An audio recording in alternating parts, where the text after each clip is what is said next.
Good evening. This is Maestro with the Dawn of War 2 Retribution Elite Modcast. Today, we have a 1v1 on Green Tooth Gorge. Our first player is going to be Y, otherwise known as Crysis, or as I sometimes like to call him, Hive City. He is playing as the Lictor Alpha. This is an infiltrating melee assassin commander with displacement, and his opponent is going to be the Librarian, playing as Sindri, Trollface, Chaos Sorcerer. Spellcasting hero with offensive spells and battlefield manipulation things.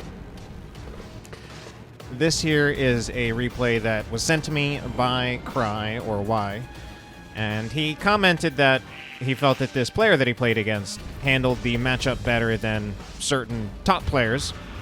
But as it turns out, actually, the Librarian, if it's who I'm thinking it is, used to go by Chaos Librarian. So Librarian short for Chaos Librarian. I'm pretty sure, I'm like 99.9% sure that that's who it is. And if that's the case, well, then this guy is actually no slouch, and he does actually have a history. He is a very good player. He has been able to take it to some of the best players in this game. But I'd say compared to other really good players, he's probably a little less consistent. And he's got certain high... He definitely has high highs, but also kind of low lows. Another distinguishing feature about the Librarian is that he is very much a sorcerer specialist. A lot of the top players in this game, you know, they might have a main hero or a main race, but a lot of them are pretty versatile and play a wide variety of heroes and races. But that has never really been the case for the Librarian. He has never really proven his versatility. But he was very much known for some of his skills as a sorcerer main. I would even say that in the past, some of the replays that have been cast of him were, I would even say, partially responsible for some of the nerfs that the hero has gotten over the years.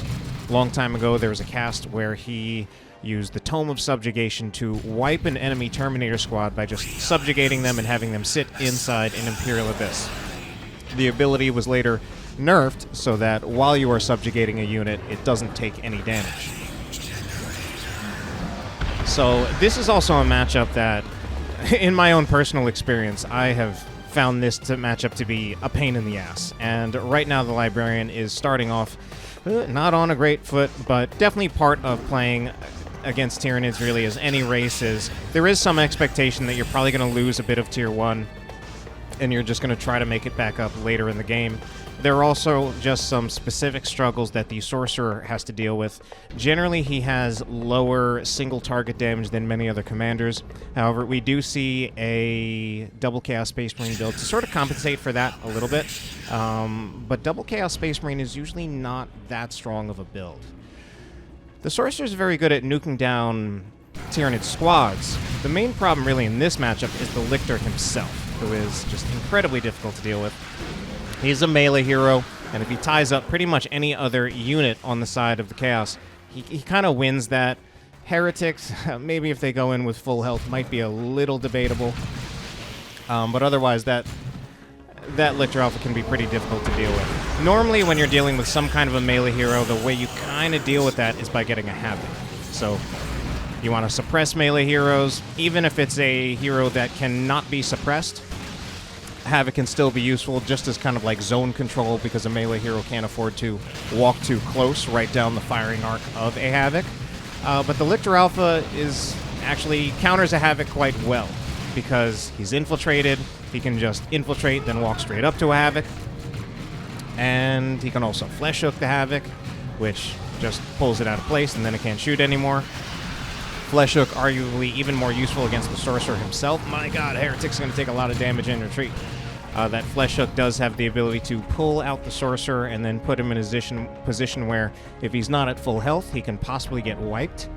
Sorcerer might be a little bit more forgiving in that regard if he does choose to get the Vestments of the Warp. Does give him the opportunity to teleport away from the follow-up damage of the Flesh Hook.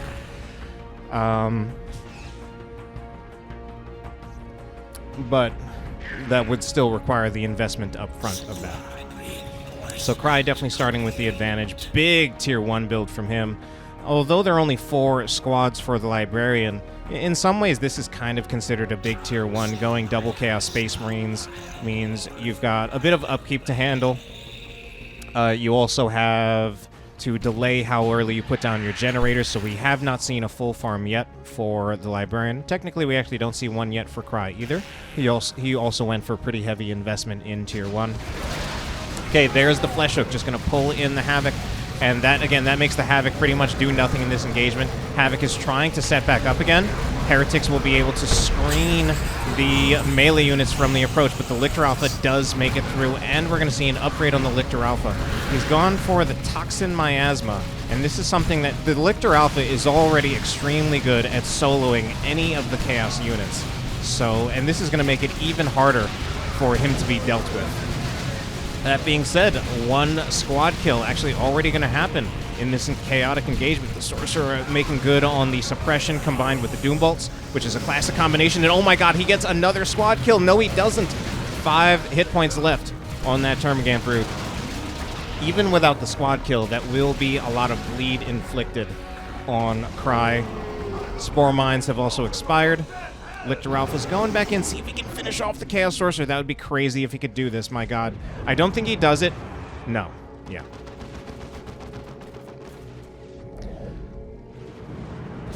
So, bit of a rough engagement in the sense that, Cry did lose 1 squad, but he still walked away with the engagement win overall, which means he maintains the double cap, so he's going to continue taking victory points down in his favor. In the long run, though, killing the Hormagaunts might actually be better for the Librarian. So a lot of the value in that engagement came from the combination of the Heretics as well as the Sorcerer. Havoc honestly had a lot of trouble getting anything done.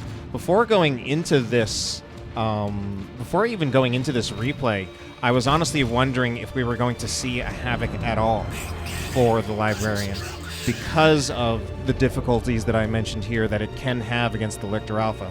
Now, he's going to try to compensate for that somewhat by using Tzeentch Heretic Worship. This way he can keep the Havoc hidden, try to get the Lictor Alpha to expose himself before he gets into range of the Havoc. But once again, we can still see the Flesh Hook.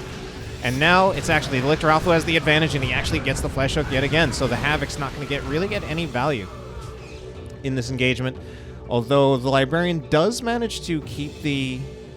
He doesn't have to retreat the Havoc, but this is also risky business, keeping the Havoc out on the field with only 2 of its models against the Lictor Alpha. And I think a big part of that is that he's probably just kind of desperate to get control of the map.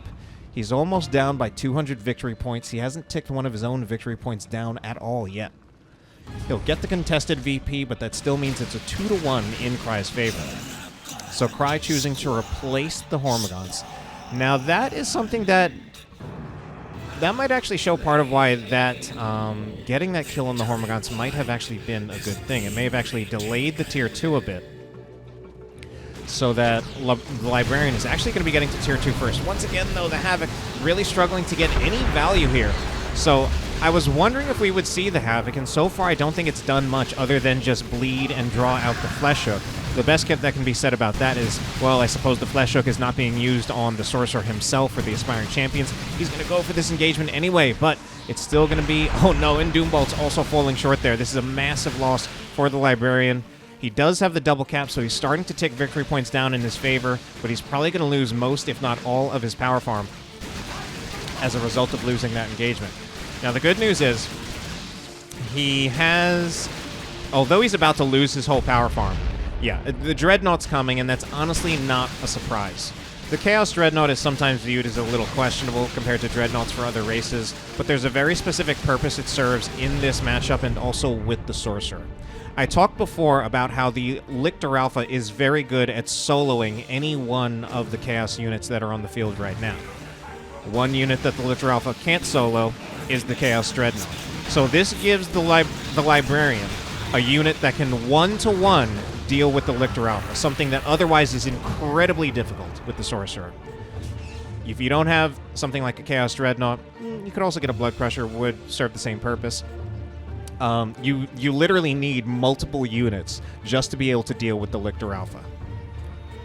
And, of course, that might be easy if, you know, the Lictor Alpha didn't have so many friends, but for most of this game, and actually for literally all of this game, Cry has had a bigger army. He's just had more units. So Chaos Dreadnought's coming out.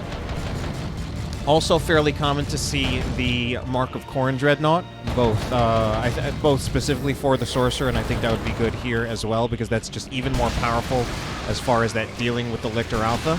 And also the main weakness of the Mark of Khorne Dreadnought is mitigated by the Sorcerer. When you use the Dreadnought and you activate the Blood Rage, you lose control of it. Of course, when you lose control of it, it could be put in a compromising situation that could result in you losing the Dreadnought entirely. Sorcerer mitigates that by using the Warp Global. Can just teleport the Dreadnought back to him, keep it alive, even if it's in a compromising situation. Does cost red, of course, so it's something that's often viewed as rather cheesy, and in fairness, there's no other hero in the game that can do anything like that. Actually, technically, kind of the Space Marine Librarian, but the Space Marine Librarian can't target vehicles with it. Gate of Infinity, that is, I'm talking about. Okay, so on the strength of this Dreadnought, the Librarian will get a double cap pretty soon, but again, he's down over 200 victory points. Fairly, again, to be expected for playing against Tyranids. Mark of Khorne Chaos Space Marines picked up, and the other one is currently unupgraded. So interesting to see the Mark of Khorne first on the Chaos Space Marines and not a Mark of Tzeentch.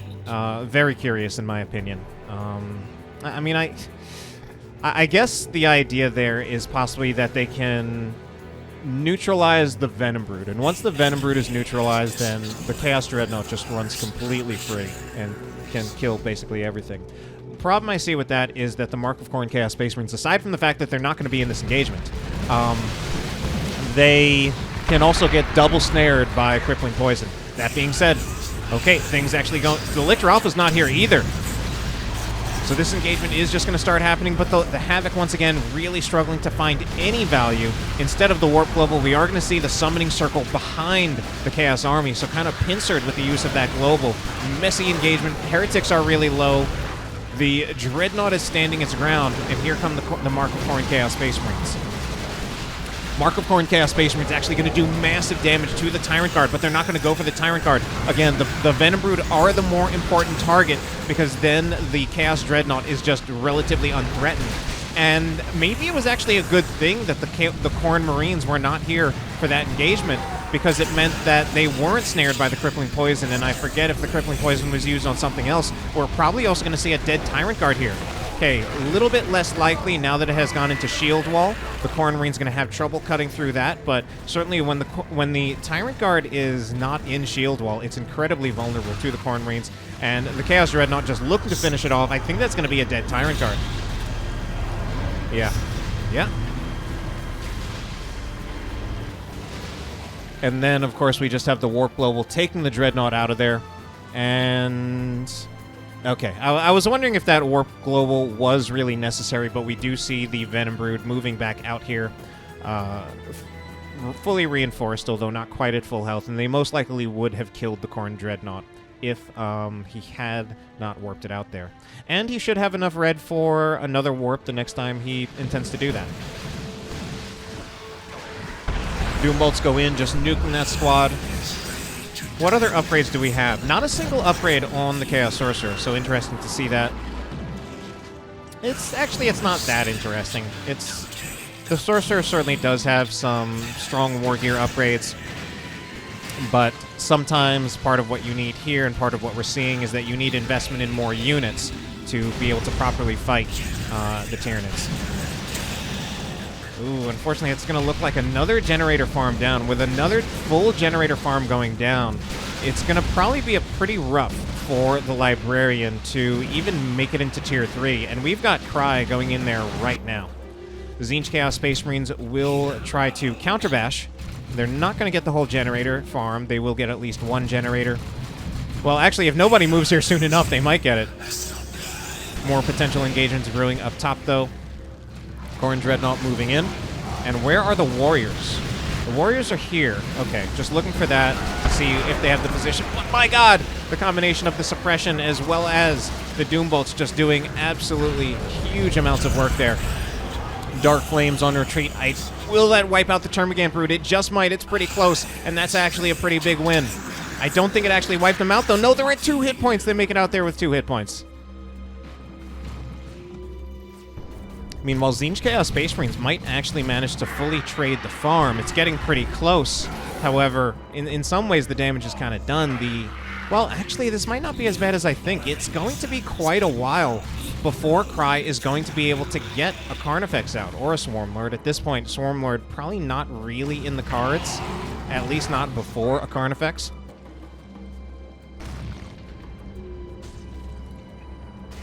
The Librarian most likely stuck in Tier 2 for quite a while. I think he's at least getting that Generator Bash. I think it does give him a little bit of breathing room where he's going to be behind. But I don't think the Carnifex is going to be coming out as early as it otherwise could for Cry. I don't like this engagement, though. Yeah, Tzeentch Chaos Space Marines, or rather Khorne Chaos Space Marines, just going to get hit by the Crippling Poison. However, I mean, they're getting so low at the same time. The Raveners jump in on the Tzeentch Chaos Space Marines, the actual Tzeentch. And now the Havocs will be able to... They'll get some suppression. So I think the Librarian was finally managing to get some value out of the Havoc, because he was able to get suppression very briefly. And even if you can just get suppression very briefly, that can be enough to launch a Doombolt volley that can get massive value, as we've seen. They're so easily tied up, though, by the Ripper Swarm right here. Also got to be careful about shooting the Doombolts uphill. They might fall short. The Havoc still having a lot of trouble. I don't know, do you get in the garrison? Or do you just let the Chaos Dreadnought go forward? That might actually be enough to get a retreat out of all of these units, because the Robes of Torment, Chains of Torment have been used. Electroshock Grub used on the Dreadnought. But Blood Rage already expires. Now it needs to get out of here. Chaos Librarian does have plenty of red, though, so he will be able to teleport this out. I don't believe it's on cooldown, because I think it's been a while since he's used it. Certainly has the red for it, and I'm pretty sure he's got the cooldown for it. He's just going to continue chasing, though, and in some ways this is not bad, because he knows that he has room for error. He knows that he doesn't have to teleport the Dreadnought out yet, and this is really drawing the attention of these units, and even inflicting bleed. He even gets another Blood Rage in there. We managed to cycle down, get the cooldown for that to cycle. Oh no, the Blood Rage Dreadnought does go away from the Venom Brood. Okay, now we need the warp global to get him out of there, and there it is. Yeah, and it'll be fine. Wow, buys enough time for the Mark of Khorne and Mark of Tzeentch Chaos Space Marines to get in here. They don't manage to stop the point from being captured by the Termagants, but they should be able to take it back pretty soon. And now the victory points have really been evened out quite a bit. Lictor Alpha, I'm actually surprised, if anything, that this Lictor Alpha has not been doing more in terms of, participating in the fights, but I think a big part of that is that he's gone for the Lone Hunter. And this is something that is potentially very powerful, but it has a rather restrictive condition. Makes the Lictor Alpha do 50% more damage. That's ridiculous. Takes 25% less damage. Also really strong. But he cannot be within a radius of 30 of any allied unit, so that's a very restrictive condition. Now, what that does mean is if the Lictor Alpha is just roaming around the map, any isolated units that he catches, he's already very strong against just one-to-oneing pretty much any Chaos Infantry unit, except for maybe the Khorne Chaos Space Marines. And when he has this war gear, he just wins really, really hard. So he can use this to be really annoying with backcapping, as well as intercepting enemy backcappers. I'm a little torn on it, though, because not having the Lictor Alpha for actual engagements actually takes away what is... Honestly, I'm going to actually say it as, I believe, the most powerful unit in this matchup for the big fights.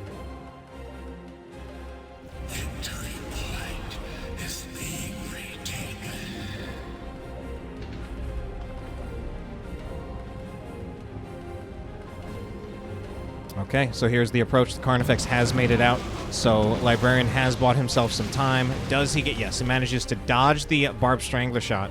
Barbed Strangler Shot came from the Warriors. Carnifex has no upgrade at the moment. Cry was really just trying to get the Carnifex out at all. His economy was stalled a little bit by the power bash that the Tzeentch Chaos Space Marines had inflicted. So this is where the Lictor Alpha is really strong, though. The Sorcerer, like, he needs to go before he actually just dies. He might already be dead if he doesn't get out of here, like, right now. Okay, that's smart, but he doesn't... Oh, man. The Chains of Torment was correct, but from there he kind of just dropped the micro. It really... I think what he was trying to do was I think he was trying to manually walk away from the Lictor Alpha instead of just immediately hitting the retreat button because he didn't want to take the bonus melee damage from being in retreat. But there were some weird pathing issues, and ultimately the Sorcerer ended up going down. Okay, now Khorne Chaos Space Marines with multiple levels, I think they actually can take the Lictor Alpha in a one-on-one fight. I think they have enough durability, enough damage. They've got power melee, so they slice through the commander armor. And they also, you know, if they can get a special. Okay, Summoning Circle Global will be here along with the Heretic approach. He knows that he's going to lose Heretic models, but he doesn't care because he's going to get reinforcements. But can he push along further with that? Okay, Khorne Dreadnought is kind of stuck here, kind of peeling for the Chaos Havocs, because the Havocs are really important right now for dealing damage to the Carnifex. That does leave the Heretics rather isolated, but they actually just did so much work on the power of that Summoning Circle Global, getting those reinforcements. And that's enough to force a retreat out here, and we've got the Carnifex completely isolated. Even the Venom Brood being forced off, with the Lictor Alpha once again being very strong as an annoying backcapper, because again, no unit. I think definitely what the Librarian honestly can't afford to do anymore is he can't afford to have the Sorcerer solo. Because the Sorcerer, honestly, even with a fully upgraded Sorcerer, the Sorcerer does not stand a chance in hell against a Lictor Alpha in just like a dueling situation. The only units that the Librarian has that can do that are the Khorne Marines, I'm pretty sure, and the Dreadnought. That one I actually know. So the Havoc is interesting. The Havoc is a unit that's here, and honestly, it's been struggling all game.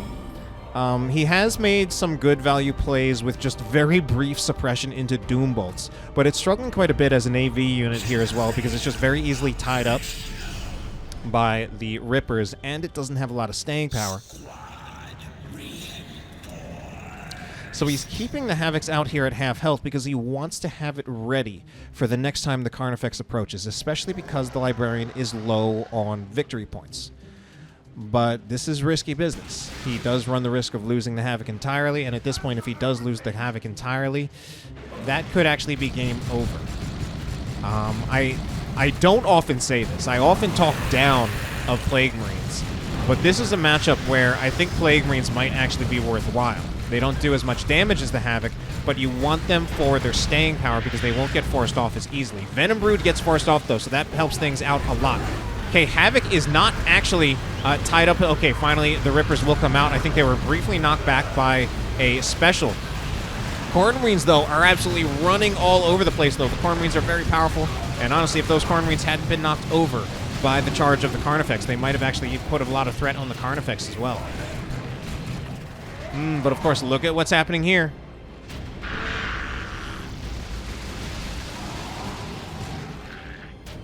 At the very least, he needs to get the Lictor Alpha off this point. He just can't keep... but he's going to get delayed by the Rippers. I don't think he gets the Lictor Alpha off this point in time, which means he's going to bleed a few more victory points. This might even be pretty close to the end of the game. It's a close call. All right, the Lictor Alpha actually pulls off the point himself. Now he's going to win handily. But that also gives some time, especially if we can have...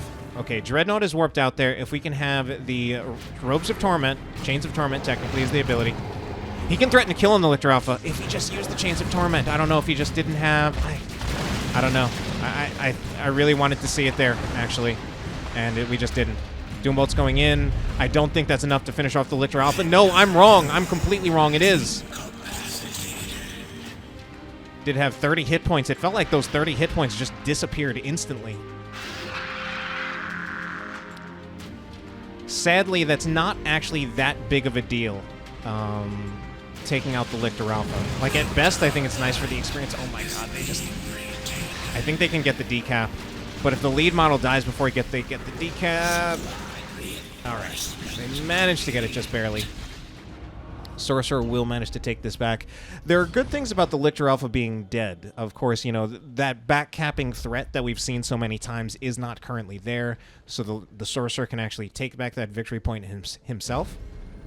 But, okay, the Swarm Lord's going to come out. I was going to say, my concern about that is that it won't actually be that hard for Cry to buy back the Lictor Alpha. He can honestly do it pretty soon. I don't know if the price is all the way back down to 250, but, you know, he's got pretty high requisition income at the moment. Okay, buys back the Lictor Alpha. Yeah. And now we have a Swarm Lord coming out along the way. And he's got Bloodletters. Bloodletters that are 3 out of 4 models. There needs to be a fight over this point. This is actually looking really, really rough for the Librarian.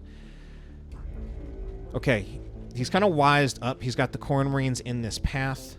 Lictor Alpha is here, and he's been sniffed out. Oh my god, if he sees that, he can't just ignore this. Okay, backcap by Librarian is very smart. But these Corn Marines, I feel like, again, like, this can't happen. This can't happen. This needs to be dealt with. It's just a question of what is he going to use to deal with it. Corn Marines, oh my god, they're not going. Okay. Alright. I guess for now it can happen because he's getting the backcap. Doombolts go in. Doombolts force a retreat. That's huge. The timing for that is incredibly important for the Librarian.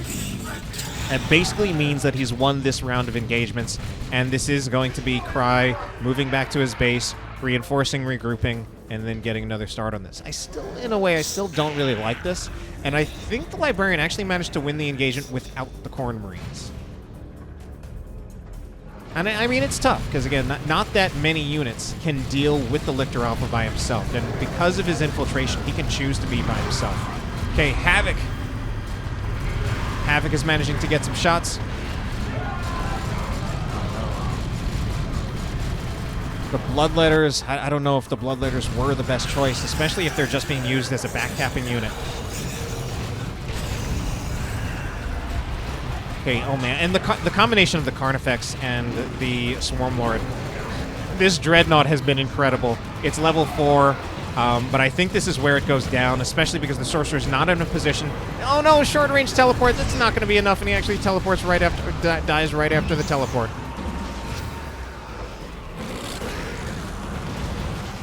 Alright, I do hate to say it, but I think that'll be it for the Librarian. He's trying to pull some things off here. Did try to have the Bloodletters backcapping, but no, yeah, there's no more gas left in the tank for him. It was an admirable effort. Some cool plays by him, but that will be Cry, or as I like to call him, Hive City, taking this game. All right, guys, hope you enjoyed it, and have a good night.